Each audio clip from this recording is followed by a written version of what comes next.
Hay algunos textos del Nuevo Testamento que llaman a Yeshua Señor, en griego Kyrios, no en un sentido banal, lo que aparece repetidas veces en los Evangelios, sino implicando la divinidad del que es Señor.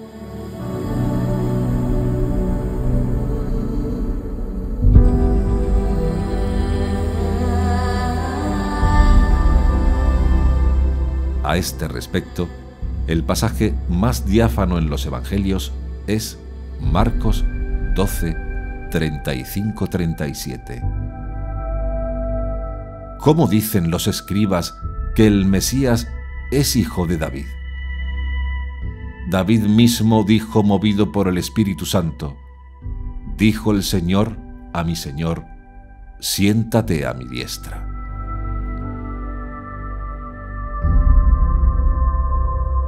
La crítica histórica, y entre ellos Antonio Piñero, afirman, a propósito de este texto, que es más que probable que sea secundario.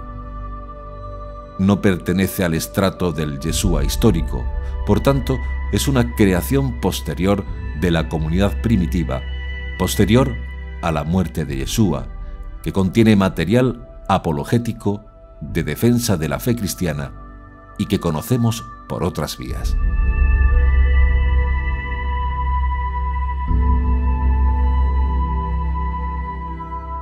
Sobre este texto y su significado ya lo estudiamos en la serie La historia detrás del Mesías, que es fundamental conocer. Los evangelios de Marcos y de Mateo encajan bien con un ambiente natural de respeto a un maestro o persona importante, sin que en esa designación haya de verse ninguna fe en que tal persona es divina desde su nacimiento.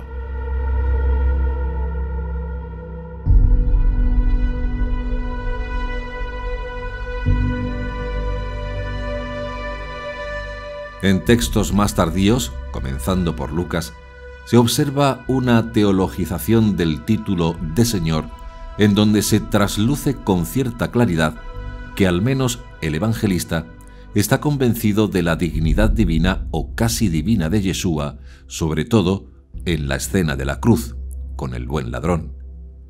Ahora bien, no existe ningún exegeta serio e independiente que afirme que ese pasaje pertenece al Yeshua de la historia. Por el contrario, se sostiene comúnmente que es una creación de Lucas o de su tradición, por tanto, pura teología.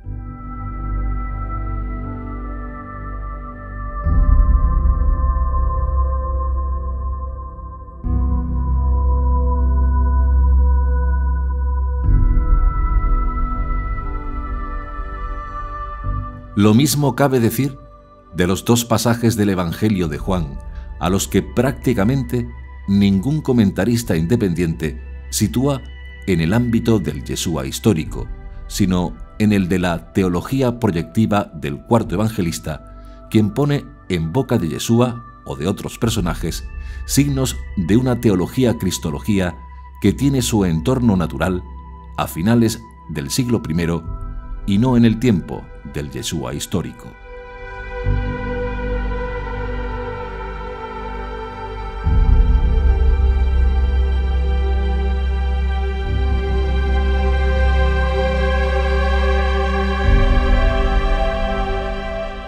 Por tanto, en nuestra opinión, y a pesar de la intención más o menos clara de los evangelistas, se puede reconstruir con certeza que a Yeshua como maestro y sobre todo como sanador y exorcista de las gentes de la Galilea del siglo I, lo denominaban Señor según el uso respetuoso de la época y hasta hoy día, sin que ello signifique que los que así hablaban estuvieran pensando que estaban ante la encarnación de un ser divino.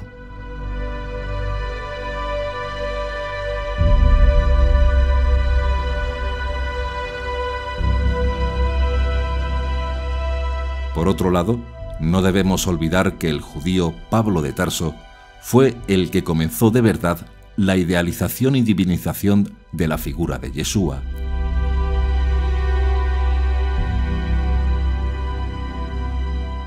Pablo confirmó la idea de que Yeshua fue un hombre, un profeta durante su vida mortal, y que Yeshua fue exaltado por Dios mismo a una entidad semidivina, un Mesías y Señor celestial. Pero Pablo mismo, aunque tuviera una mentalidad griega en muchos aspectos de su teología, en el proceso de la divinización de Yeshua que él inició, actuó con concepciones judías.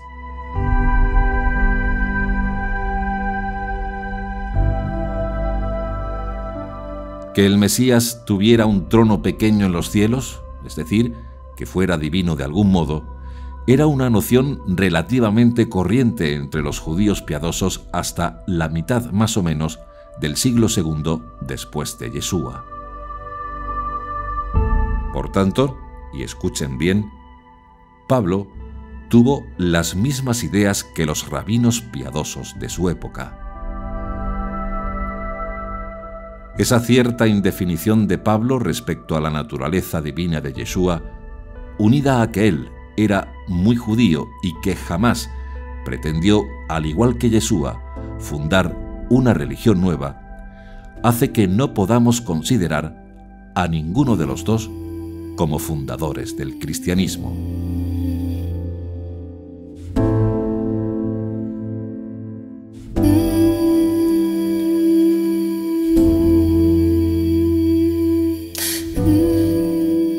Por consiguiente, la divinidad de Yeshua debemos mirarla con la perspectiva judía, con ojos judíos.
El judaísmo de Yeshua. Capítulo 11. Segunda parte. La divinidad de Yeshua.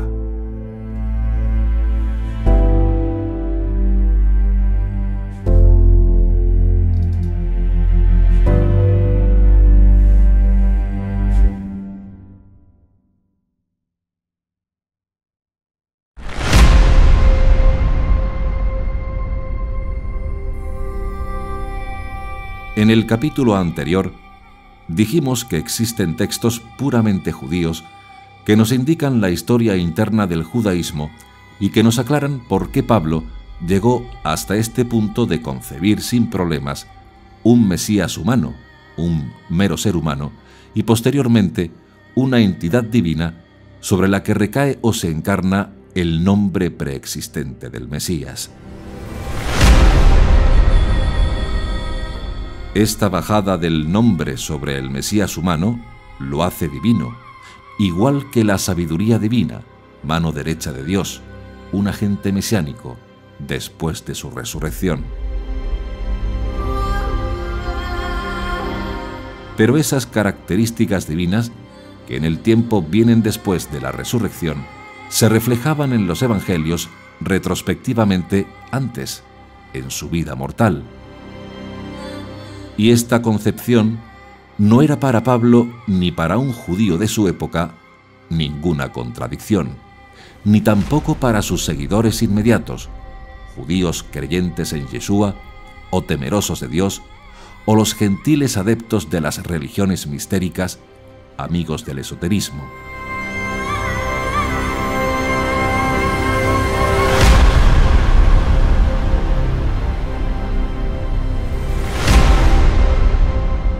Pasado el tiempo, decenas de años, los discípulos de Pablo, ya constituidos en una iglesia, una asamblea bien asentada en el mundo, trataron de esclarecer completamente el pensamiento de Pablo, del que sólo se habían conservado restos de sus cartas.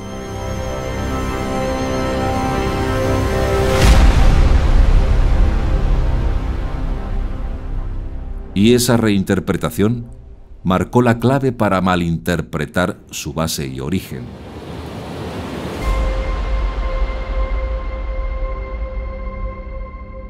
Respecto a que el Mesías fuera hijo de Dios, debemos afirmar que tal expresión no quería decir en el judaísmo del momento, y menos en boca de Caifás, el sumo sacerdote, que el Mesías fuera hijo real, físico, óntico de Dios, sino que al igual que el rey de Israel o cualquier profeta ungido, Dios tenía con él una relación especial de afecto y cuidado.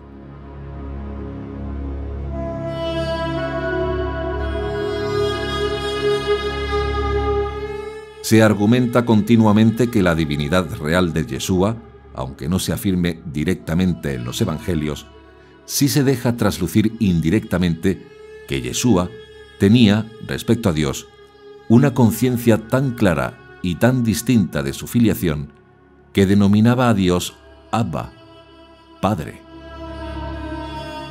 Con estas palabras, el cristianismo afirmó que Jesús distingue claramente entre su Dios y el Dios de los discípulos.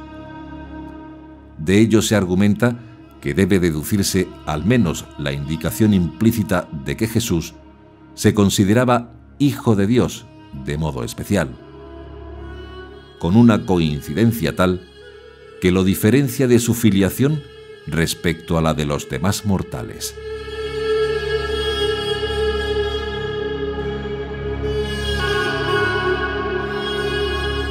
Por tanto, afirman, es lícito ver en ello un indicio de su divinidad real ya en su vida.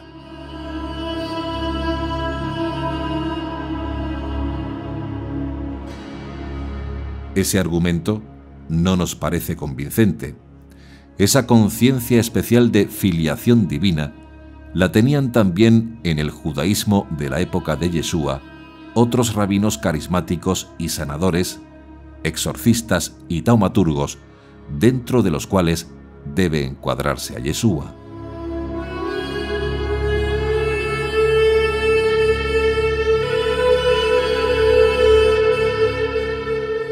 Se han conservado pocos ejemplos del siglo I, pero vamos a mostrar algunos para demostrar que todas esas ideas y concepciones Pablo de Tarso no se las sacó de la manga.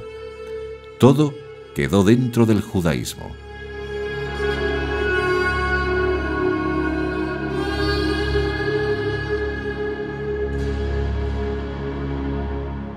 Uno fue el rabí Hanina ben Dosa, que vivió una generación después de Yeshua, en Galilea.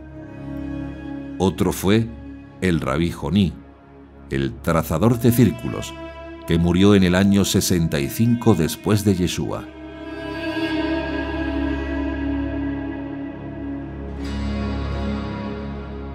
Y otro fue el jornalero y taumaturgo Abba Hilquía. Todos ellos tenían una conciencia especialísima de ser hijos de Dios, de un modo diferente a la gente normal. Todos ellos consideraban su Padre a Dios, y de un modo particular. Por tanto, era muy natural que un taumaturgo se sintiera más cerca de Dios que los demás hombres, pero eso no significaba que esa persona se considerara que él era hijo óntico de Dios o que él era Dios. En el judaísmo de la época de Yeshua, eso era imposible. Se cuenta en el Talmud que una voz celestial dijo de Janina Mendoza: «El mundo entero será alimentado gracias a mi hijo Janina. Es un hombre austero. Con un puñado de algarrobas tiene bastante mi hijo Janina para una semana». Ta'anit 24b. Como ya estudiamos en otra ocasión, el mismo tratado Ta'anit 23a dice de Joní que al saberse que era afecto a Dios y que había realizado otros prodigios, en concreto curaciones milagrosas como Yeshua, unos colegas fariseos le pidieron que intercediera ante la divinidad para que ésta otorgara la lluvia, muy necesaria en un tiempo de feroz sequía. Entonces Joní trazó un círculo en torno a sí y juró no salir de allí hasta que Dios no le concediera su petición, y dijo: «Señor del mundo, tus hijos se han dirigido a mí porque soy en tu presencia como un familiar de tu casa.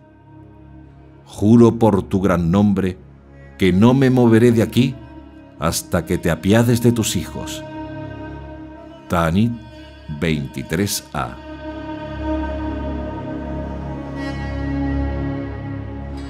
A otro fariseo, Simeón ben Satá, le pareció que la postura de Joní era muy irrespetuosa y arrogante para con Dios, de modo que aunque vino milagrosamente la lluvia, reprendió a Joní. «Si no fueses Joní, te excomulgaría. Pero ¿qué puedo yo hacer contigo? Pues tú sabes conquistar a Dios para que te conceda lo que quieres, como un hijo conquista a su padre, y éste concede lo que desea a su hijo. Cuando le dice padre, Abba como Yeshua, Padre, báñame en agua caliente, o échame agua fría, dame nueces, almendras, él se lo otorga». Observen que ya otros rabinos de la época de Yeshua y posterior llamaban Padre a Dios.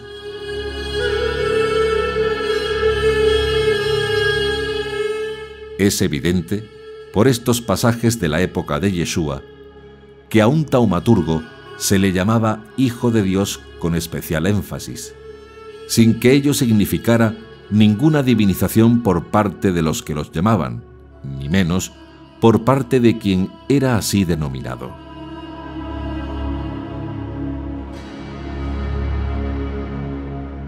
Y de este modo debemos entender los pasajes evangélicos, e insistimos en que debemos tener en cuenta que una cosa es la transmisión de la noticia, en este caso que se denominaba a Yeshua Hijo de Dios, y otra, el modo a cómo la cuentan los evangelistas junto con la intención implícita como la transmiten, teniendo en cuenta que los evangelistas escribieron de 30 a 50 años más tarde de la muerte de Yeshua.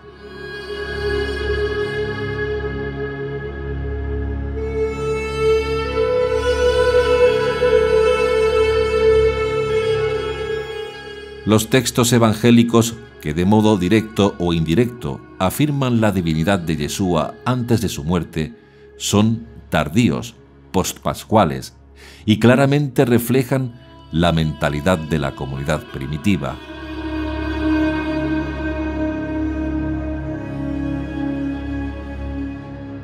Los textos manifiestan igualmente una teología que no era la de Yeshua, sino que son más bien como un espejo de las reflexiones teológicas de la asamblea de creyentes primitiva. Con ellos se puede construir una historia de cómo va avanzando y formándose una cristología que implica la divinidad de Yeshua, pero una divinidad que encaja perfectamente en el judaísmo, como bien lo demuestra la literatura judía.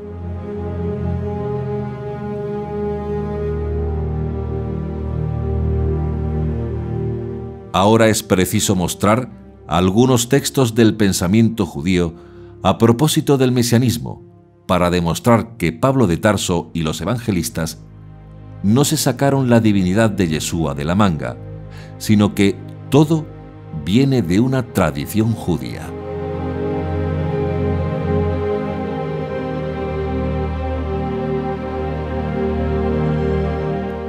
Yud-Hei Vav-Hei me creó, la sabiduría, primicia de su camino, antes que sus obras más antiguas. Desde la eternidad fui fundada, desde el principio, antes que la tierra. Cuando asentó los cielos, allí estaba yo. Cuando asentó los cimientos de la tierra, yo estaba allí como arquitecto. Y mis delicias están con los hijos de los hombres. Proverbios 8, 22-31.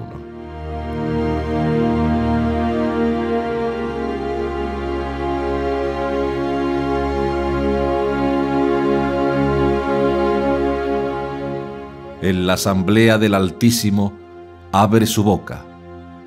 Yo, la sabiduría, salí de la boca del Altísimo y cubrí como niebla la tierra. Yo levanté mi tienda en las alturas. Entre todas estas cosas buscaba reposo. Entonces me dio orden el Creador del universo y me dijo: pon tu tienda en Jacob, entra en la heredad de Israel. Eclesiástico 24, 2:8.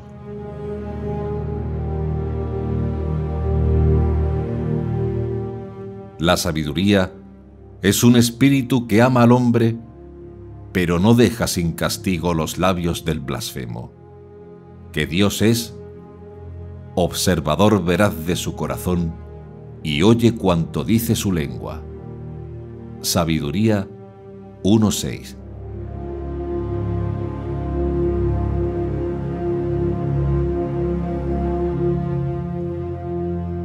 Pues hay en ella, la sabiduría, un espíritu inteligente, santo, único, bienhechor, amigo del hombre. Es un hálito del poder de Dios, una emanación pura de la gloria del Omnipotente. Es un reflejo de la luz eterna, una imagen de su bondad.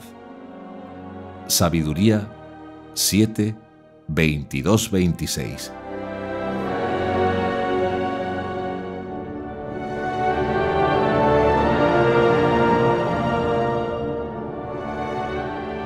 He aquí que en las nubes del cielo venía un como hijo de hombre. Se dirigió hacia el anciano y fue llevado a su presencia. A él se le dio imperio, honor y reino, y todos los pueblos, naciones y lenguas le sirvieron. Su imperio es un imperio eterno. Daniel 7, 13-14.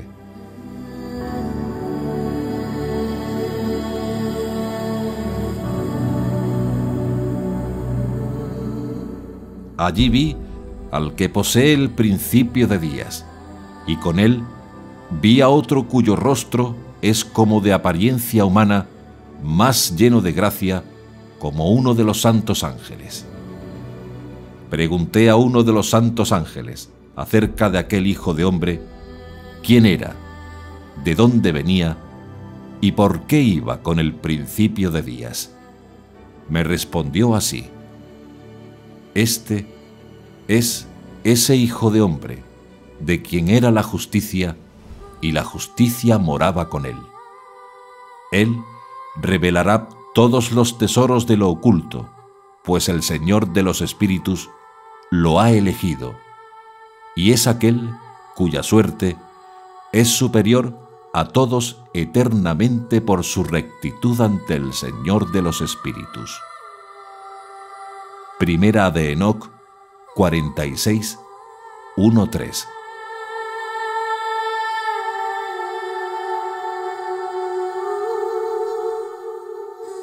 En ese lugar vi la fuente de justicia. Es inagotable y en torno a ella hay muchas fuentes de sabiduría. En aquel momento fue nombrado aquel Hijo del Hombre ante el Señor de los Espíritus, y su nombre ante el principio de días. Antes de que se creara el sol y las constelaciones, antes de que se hicieran los astros del cielo, su nombre fue evocado ante el Señor de los Espíritus. Él servirá de báculo a los justos para que en él se apoyen y no caigan.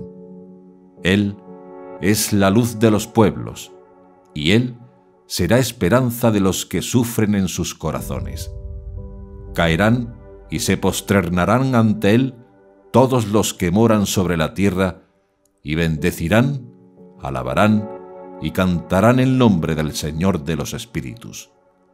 Por esto fue elegido y escogido junto a él antes de crearse el mundo y por la eternidad. Primera de Enoc 48, 1-6.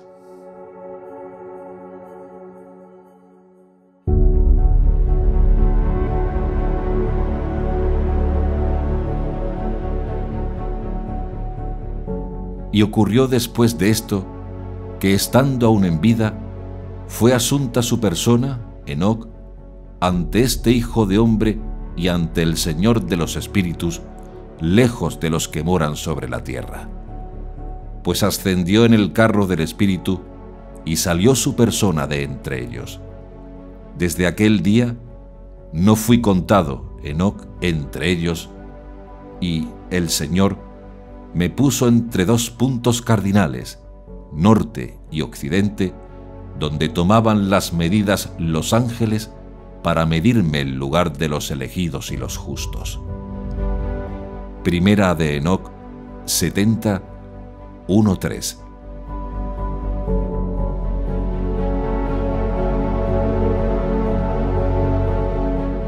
Llegó a mí aquel ángel, me saludó y me dijo: Tú eres ese Hijo de Hombre que naciste para la justicia. Ella ha morado en ti. Y añadió: Él invoca para ti la paz en nombre del siglo venidero, pues de ahí ha salido la paz desde la creación del mundo, y así será contigo por los siglos de los siglos. Todos marcharán por tu camino, no dejándote la justicia nunca. Habrá así largura de días en la época de ese Hijo de Hombre, y tendrán los justos paz, e irán por el camino recto, en nombre del Señor de los Espíritus eternamente. Primera de Enoc 71, 14-17.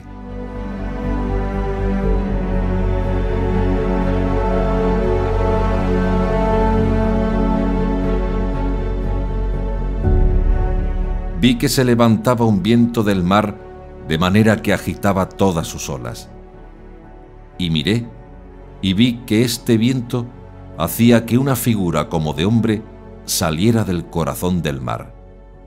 Y vi cómo volaba ese mismo hombre sobre las nubes del cielo, y hacia donde se dirigía su mirada temblaban todas las cosas que estaban bajo su vista, y hacia donde salía la voz de su boca se encendían todos los que oían su voz, como se derrite la cera cuando siente el fuego. Y tras esto, vi cómo se congregaba una muchedumbre de hombres innumerable de los cuatro vientos de la tierra para luchar contra el hombre que había salido del mar. Y tras esto vi cómo todos los que se habían congregado contra él temían grandemente, y con todo se atrevían a luchar.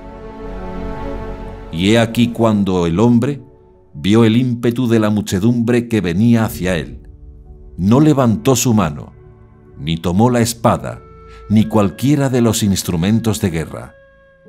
Solamente vi cómo hizo salir de su boca como una ola de fuego, que cayó sobre el ímpetu de la muchedumbre que estaba preparada para luchar y los incendió a todos, de manera que nada se viese de la muchedumbre innumerable, sino solamente el polvo de la ceniza y el olor del humo. Y tras esto, vi al mismo hombre que bajaba del monte y llamaba hacia sí a otra muchedumbre pacífica. Y venían hacia él rostros de muchos hombres, unos gozosos, otros tristes, unos atados, otros trayendo ofrendas. Cuarta de Esdras 13, 1-13.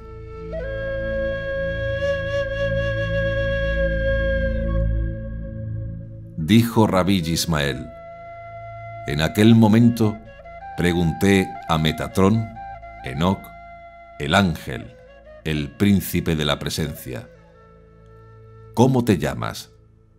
Me respondió: tengo 70 nombres, y todos ellos están basados en el nombre de mi rey, el santo, bendito sea, pero mi rey me llama joven. Libro hebreo de Enoc, tercero de Enoc 3, 1-2.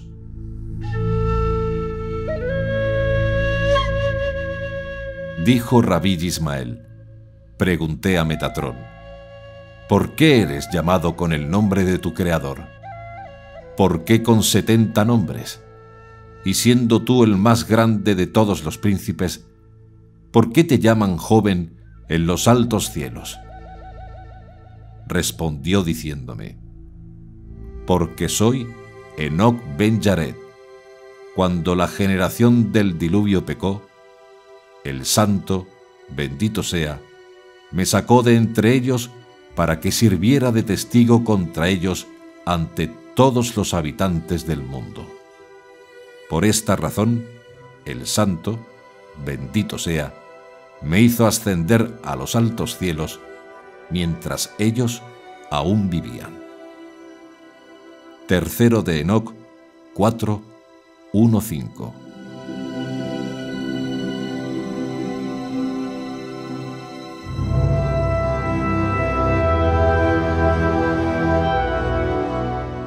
Dijo Rabí Ismael: me dijo Metatrón, el ángel, el príncipe de la presencia. Al principio, yo me sentaba sobre un gran trono a la puerta del séptimo palacio y juzgaba a todos los seres celestiales. Repartía yo grandeza, realeza, dignidad, gobierno, honor y alabanza por la autoridad del santo, bendito sea. Pero cuando Ajer, un rabino, llegó para contemplar la visión de la Merkabá, fijó sus ojos en mí, y temió y tembló a causa mía. Su espíritu estaba asustado por el terror, horror y pavor que yo inspiraba al verme sentado en un trono como un rey, con todos los ángeles servidores en pie junto a mí, y todos los príncipes de los reinos ceñidos de coronas rodeándome. Entonces abrió su boca y dijo: en verdad, hay dos poderes divinos en el cielo. Inmediatamente surgió una voz divina desde el cielo, de delante de la Shejiná, diciendo: volved, hijos apóstatas. Jeremías 3:22, excepto Ajer. En ese instante llegó Anafiel, el príncipe, en comisión del santo, bendito sea, y me dio 60 golpes con látigos de fuego, y me hizo permanecer de pie. Tercero de Enoc 16, 1-5.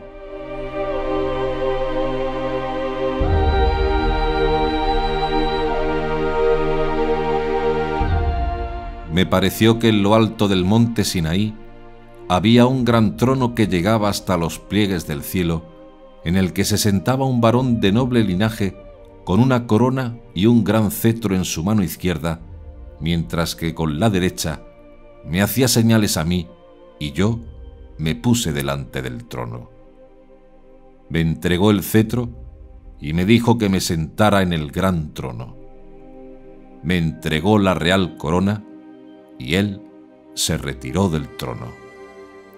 Y a continuación, lleno de temor, me levanté del sueño.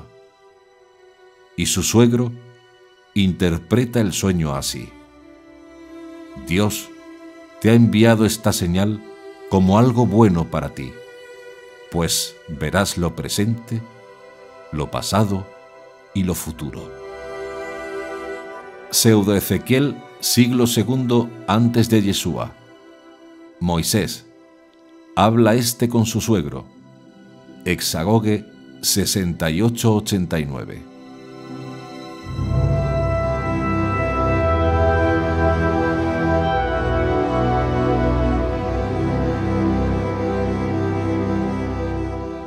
Cuando se apagó el griterío les dije: guardad silencio, que voy a mostraros mi trono y su gloria esplendorosa que se halla entre los santos.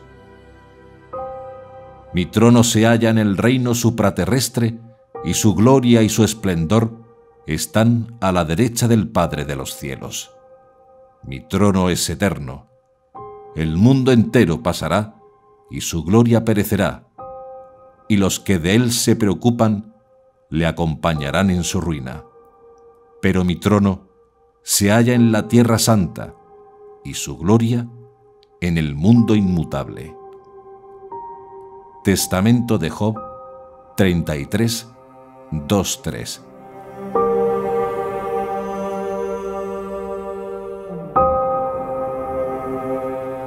Y ellos son la heredad de Melquisedec, que los hará retornar. Él proclamará para ellos la liberación, para librarlos de la deuda de todas sus iniquidades. Melquisedec ejecutará la venganza de los juicios de Dios en ese día, y ellos serán liberados de las manos de Belial y de las manos de todos los espíritus de su lote. En su ayuda vendrán todos los dioses de la justicia, ángeles. Él es quien prevalecerá ese día sobre todos los hijos de Dios y presidirá la asamblea esta. Este es el día de la paz del que habló Dios de antiguo por las palabras de Isaías profeta, que dijo: qué bellos son sobre los montes los pies del pregonero que anuncia la paz, diciendo a Sión: tu Dios reina. Su interpretación: los montes son los profetas, y el pregonero es el ungido del Espíritu del que habló Daniel, y el pregonero del bien que anuncia la salvación es aquel del que está escrito que él se lo enviará para consolar a los afligidos. Melquisedec, que los librará de la mano de Belial. 11 Qumran, Melquisedec, colección segunda, 1:25. Se nos ha enseñado: las siguientes 7 cosas fueron creadas antes que el mundo: la Torá, arrepentimiento, el jardín del Edén, paraíso, Gehenna, Geinom, el trono de gloria, el templo y el nombre del Mesías. Talmud de Babilonia, Nedarim 39b, Pesajim 54a.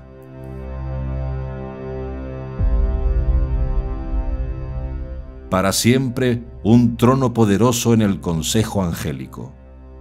Ningún rey del pasado se sentó en él, ni tampoco los nobles.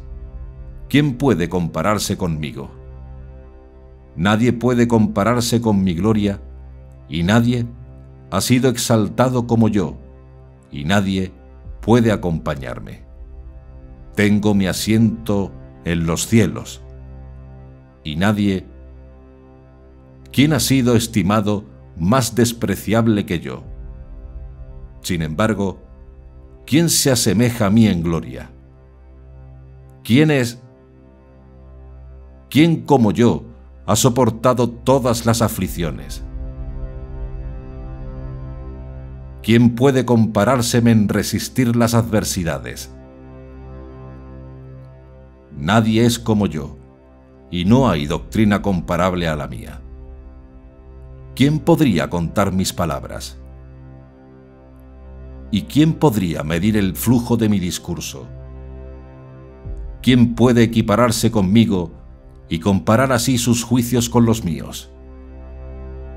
Pues soy contado entre los ángeles y mi gloria con los hijos del Rey. 4 Qumran 491, fragmento 11. Lectura de Israel Noll.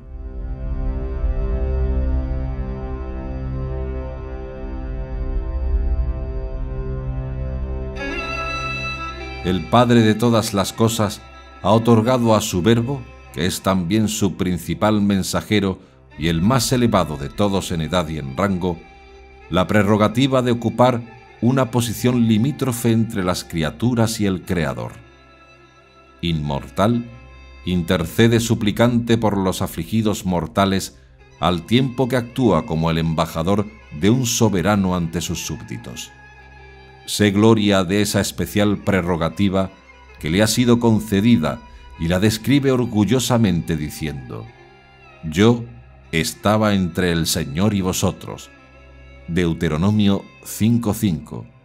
O sea, no soy ni increado como Dios, ni creado como vosotros, sino que me encuentro a medio camino entre ambos extremos, como garantía para ambos. Filón de Alejandría, Quis Rerum Divinarum Geresit, 205-206.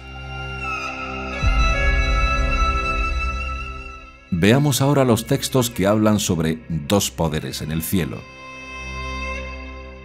Su trono llameaba, Daniel 7:9. Y en otro tramo del mismo leemos: hasta que fueron puestos tronos y un anciano de días tomó asiento, Daniel 7:9. Pero no hay ninguna dificultad aquí.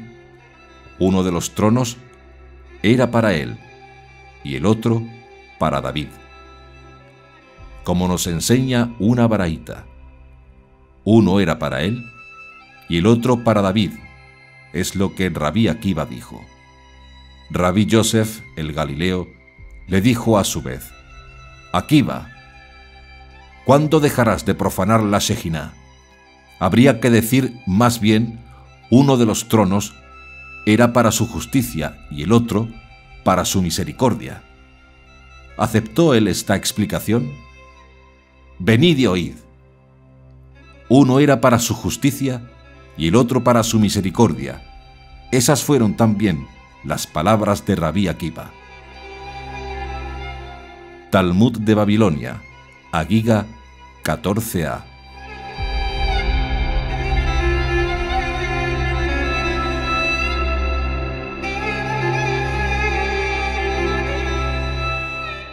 Nuestros rabinos enseñan que quienes visitaron el Pardés, paraíso, fueron 4. ¿Quiénes fueron? Ben Asai y Ben Soma, Ajer y Rabí Akiva. A Ajer se refiere el versículo que dice: no consientas que tu boca te haga culpable. Eclesiástico 5:5. ¿Qué significa esto? Ajer vio que Metatrón tenía permiso para sentarse a la derecha de Dios y para poner por escrito las buenas obras de Israel. Dijo: pero se nos ha enseñado que nadie tomará asiento en lo alto y que no habrá allí lugar para la competencia ni para la fatiga. ¿O es que hay en el cielo, Dios no lo quiera, dos poderes? Talmud de Babilonia, Agiga 15a.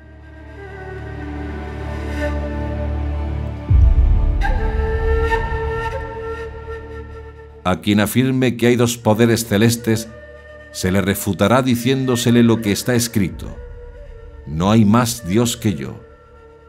Deuteronomio 32:39. Cifre al Deuteronomio 329.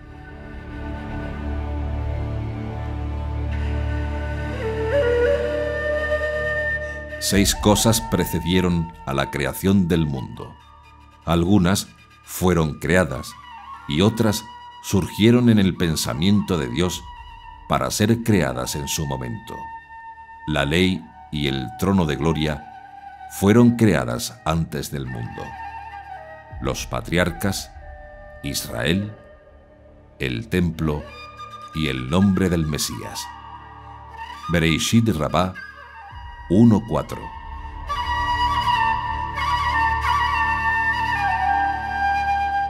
Y en la misma línea, Pablo de Tarso, en la carta de Filipenses, escribió: «Tened entre vosotros los mismos pensamientos que en Mesías Yeshua, el cual, existiendo en forma de Dios, no consideró rapiña ser igual a Dios, sino que se anonadó a sí mismo, tomando forma de esclavo, llegando a ser en semejanza de hombres, y fue hallado en condición de hombre, y se humilló a sí mismo, hecho obediente hasta la muerte y muerte de cruz. Por ello, Dios lo exaltó y le concedió graciosamente el nombre que está sobre todo nombre, para que en el nombre de Yeshua toda rodilla se doble en los cielos, sobre la tierra y en los abismos, y toda lengua confiese que Señor es Yeshua Mesías, para gloria de Dios Padre». Filipenses 2, 6, 11.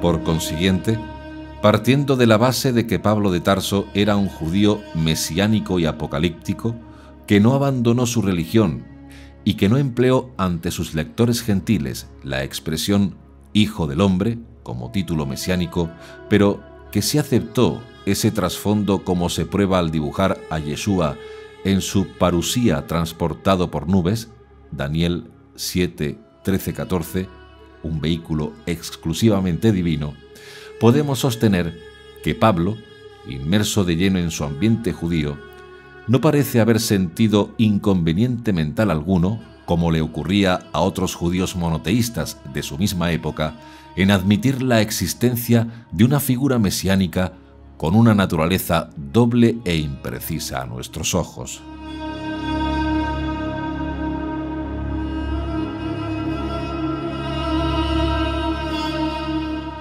La divinidad, aunque no confirmada, ya se reflejaba en Yeshua.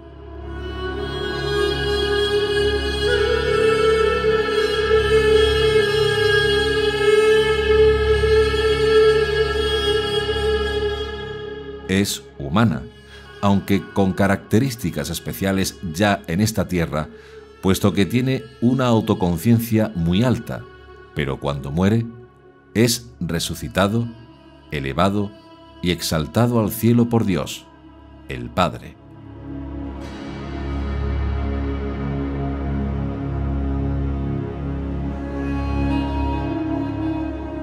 Allí, fuera del tiempo y este espacio, por adopción, le son otorgados caracteres exclusivamente divinos.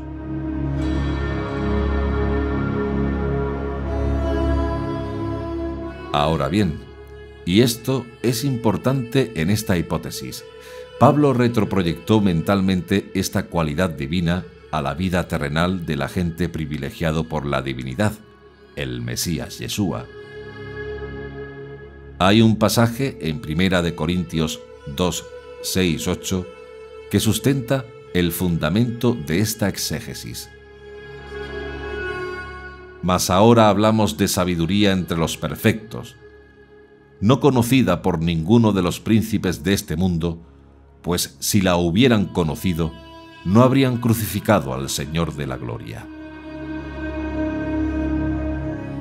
El sintagma Señor de la Gloria se refiere sin duda al exaltado, pero se aplica sin duda directamente al Yeshua histórico carnal, el único que fue crucificado.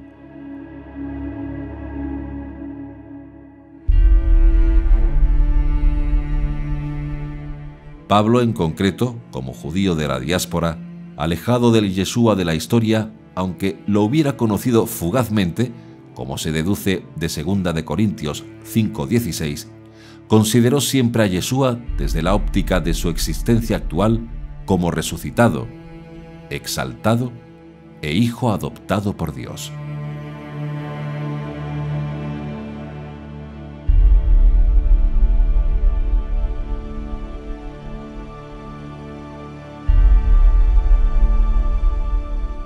La retroproyección de las cualidades del Mesías, que ya es celeste cuando escribió Pablo, hacia la vida terrena de Yeshua de Nazaret, no es en sí consecuente, puesto que es humano.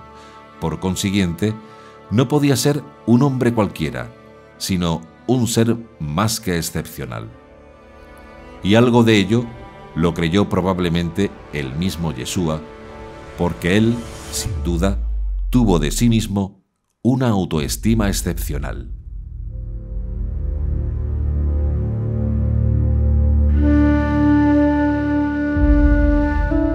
Algo muy parecido a lo que hizo Pablo, lo hizo posteriormente el autor del cuarto Evangelio, quien puso los discursos de un Mesías celestial en labios del Yeshua histórico o terreno.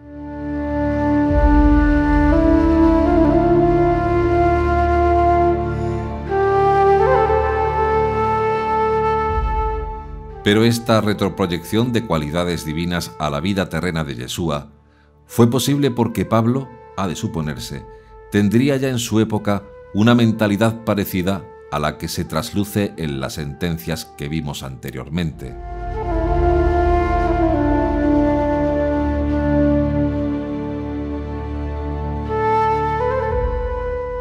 Como ya hemos estudiado en otras series, traducido a un lenguaje sencillo y aplicado a nuestro caso, el concepto, noción o esencia del Mesías preexistente al mundo, al igual que la ley de Moisés o el trono de gloria, y luego, en el momento oportuno, ese concepto o naturaleza de Mesías se encarna, viene, baja, bajó, en un descendiente de David. Argumento que también dijo el rabino Pablo de Tarso.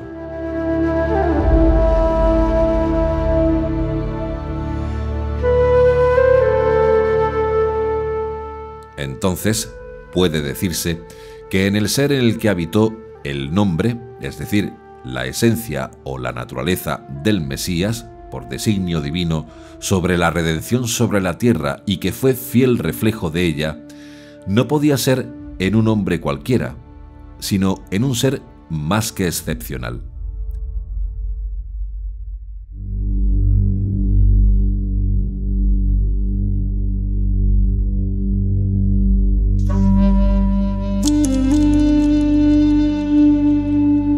Y aunque Pablo no dijo absolutamente nada de la adopción como hijo, es decir, e insistimos, una relación especialísima entre Dios y un ser humano por cualquier motivo, en este caso, la adopción fue por haber sido nombrado Mesías por Dios mismo en algún momento de su vida y confirmado en su resurrección.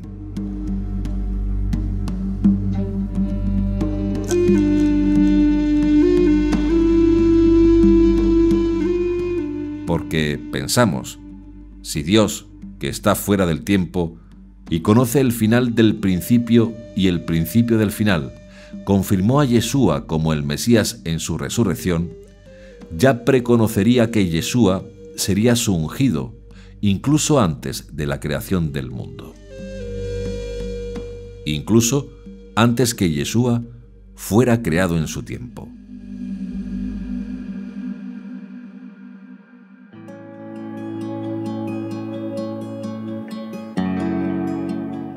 Por tanto, pensamos y creemos esta precognición de Dios fue reflejada en los evangelios, relación que en el evangelista Marcos es probablemente en el momento del bautismo, no en su resurrección.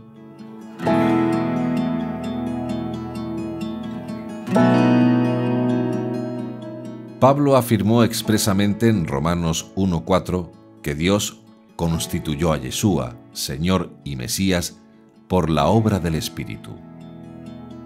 Después de su resurrección y exaltación al cielo, pero después de su resurrección. Se supone que plenamente o que lo confirmó, ya que lo era en su vida mortal, y si no hubiese sido el Mesías, su sacrificio en la cruz no habría valido para nada. En síntesis, en el pensamiento de Pablo no era necesaria ni convenientemente siquiera concepción alguna de nacimiento virginal por obra directa de un espíritu divino. Y escuchen bien, porque el ser que así naciese, en ese caso de ocurrir, no podría ser ya el Mesías, porque el Mesías tiene que ser de la casa de David. Luego, a lo largo de su vida, se encarnará en Yeshua la naturaleza del Mesías, aunque Pablo tampoco empleó esta palabra, pero el concepto estuvo en su mente. Es decir, Yeshua nació y se crió como cualquier judío, aprendió Torá, se unió al grupo de Juan el Bautista, se separó, adquirió conciencia de que él era un profeta, y en ese bagaje se encarnó, se agregó, bajó o adquirió Yeshua una conciencia mesiánica.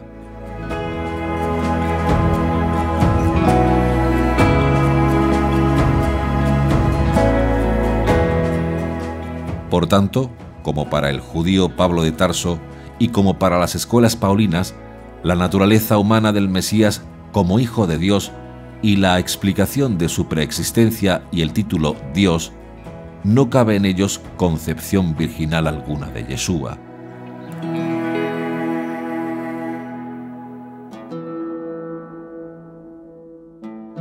Preexistencia, entendida desde la óptica judía, donde sólo preexisten el concepto, el nombre o la naturaleza futura del Mesías, en la mente divina, no el Mesías concreto.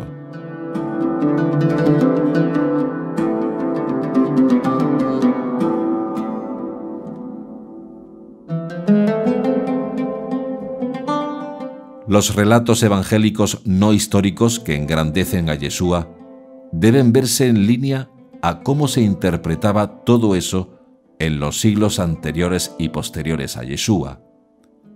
Tanto el nacimiento y otros hechos deben ser interpretados no como hechos históricos reales, sino como historias homiléticas reales que nos hacen comprender mejor a Yeshua, pero siempre desde una óptica judía, como venimos argumentando desde los inicios.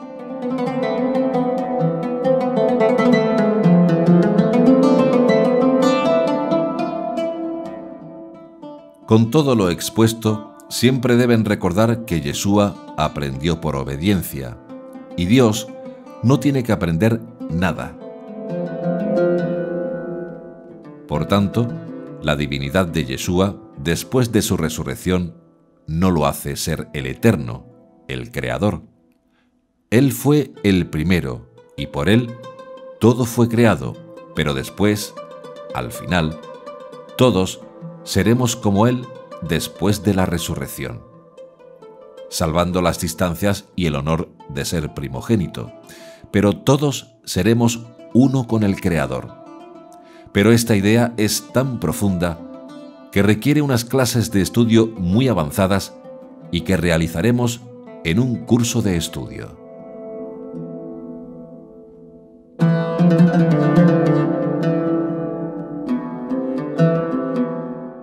Estar unido con el Creador, como lo hizo Yeshua, es alcanzar un nivel espiritual tal que Yeshua nos dio un camino para alcanzarlo.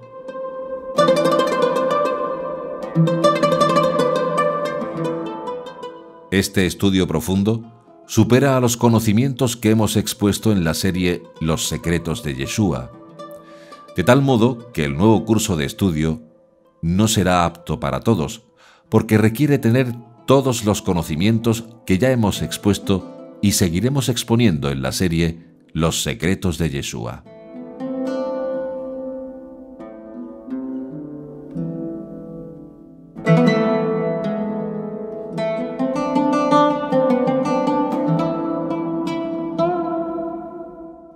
¿Qué debemos hacer para llegar ahí? Primero, haciendo un retorno, llamado Teshuvá. Teshuvá, arrepentimiento y filiación con Dios, están muy relacionadas.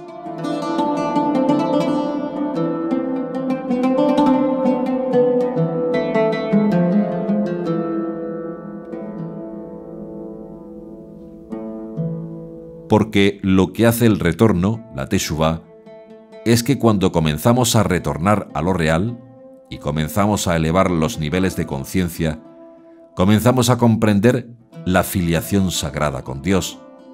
Es decir, comenzamos a entender que el Padre está en nosotros y que somos hijos de Dios.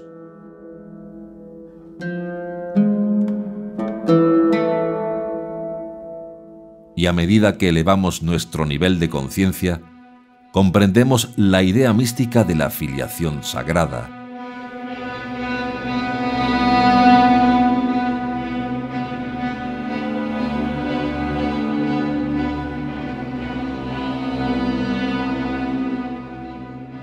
Y la idea es que todos somos encarnaciones divinas, todos somos hijos de Dios.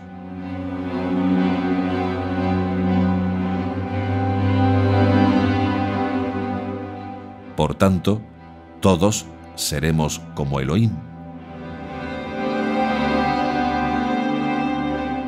Así que, ¿cuál es la relación?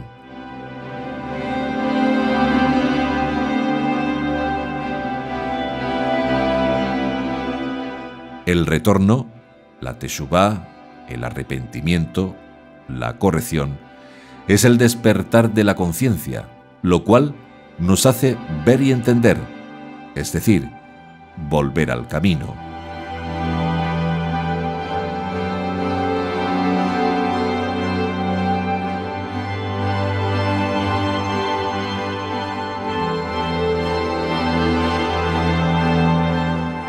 Y si seguimos creciendo, ascendiendo al Padre, llegará ese momento cumbre de filiación sagrada.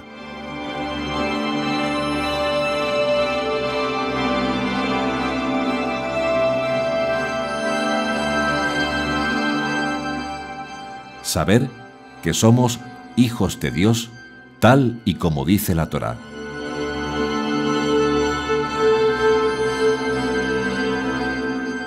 Por tanto, tenemos parte de Él. Tenemos una chispa de Él.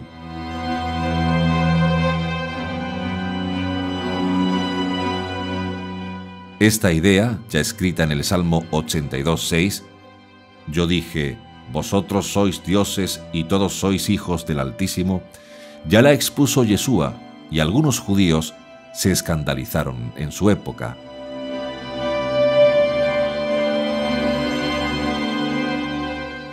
Yo y el Padre somos uno. Los judíos trajeron otra vez piedras para apedrearle. Yeshua les dijo, muchas obras buenas que vienen del Padre os he mostrado. ¿Por cuál de esas obras queréis apedrearme? Le respondieron los judíos, no queremos apedrearte por ninguna obra buena, sino por una blasfemia y porque tú, siendo hombre, te haces a ti mismo Dios. Yeshua les respondió, ¿no está escrito en vuestra ley? Yo he dicho, ¿dioses sois? Si llama dioses a aquellos a quienes se dirigió la palabra de Dios, y no puede fallar la Escritura, a aquel a quien el Padre ha santificado y enviado al mundo, ¿cómo le decís que blasfema por haber dicho, yo soy hijo de Dios?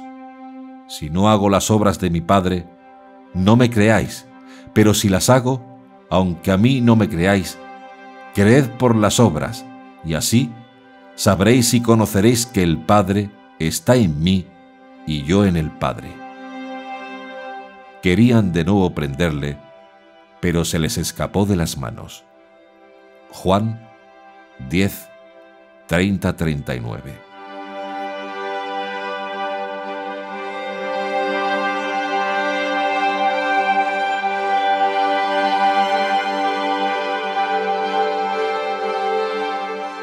Entonces, ¿cuál es la relación de la Teshuvá con la filiación sagrada?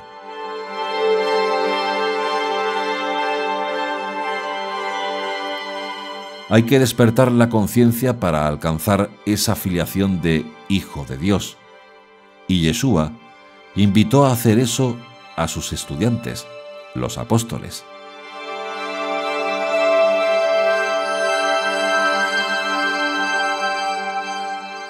Es más, Yeshua dijo que el que creyera en sus palabras haría mayores cosas que las que él hizo.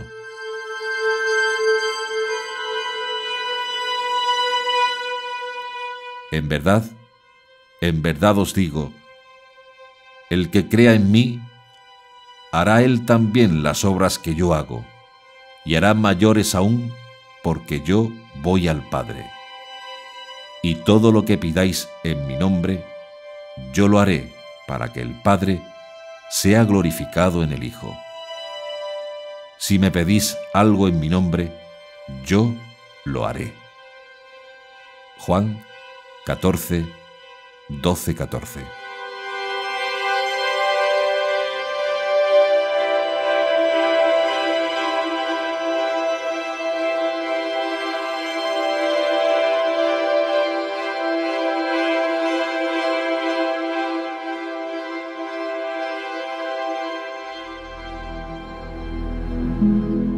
Yeshua fue candidato al trono como muchos otros, pero la única salvedad es que Dios mismo lo escogió a él y lo confirmó por su resurrección, como creyeron firmemente sus discípulos.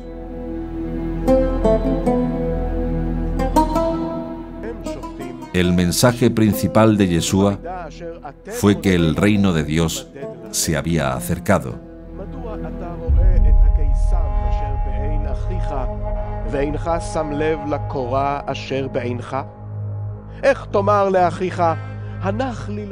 Yeshua pedía que se arrepintieran y creyeran en las promesas antiguas.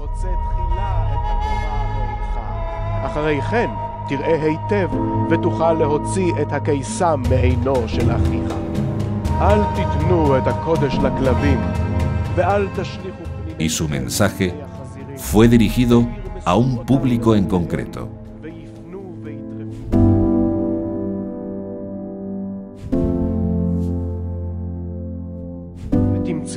¿Cuál era ese público?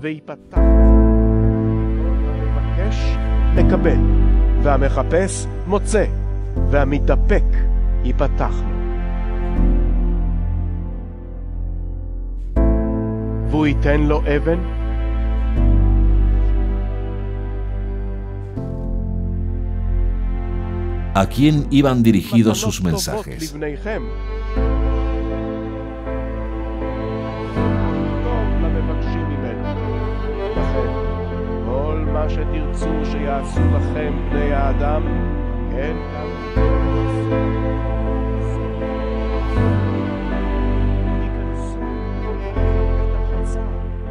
¿En qué se esforzó Yeshua?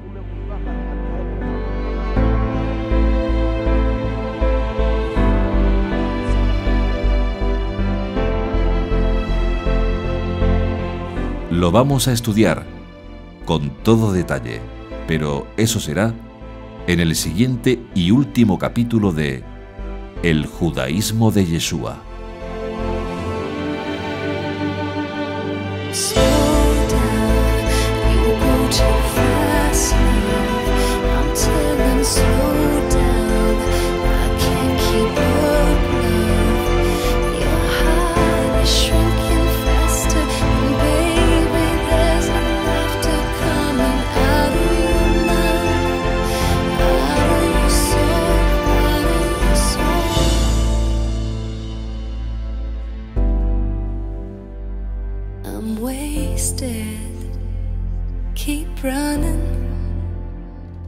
impatient, sweet lover.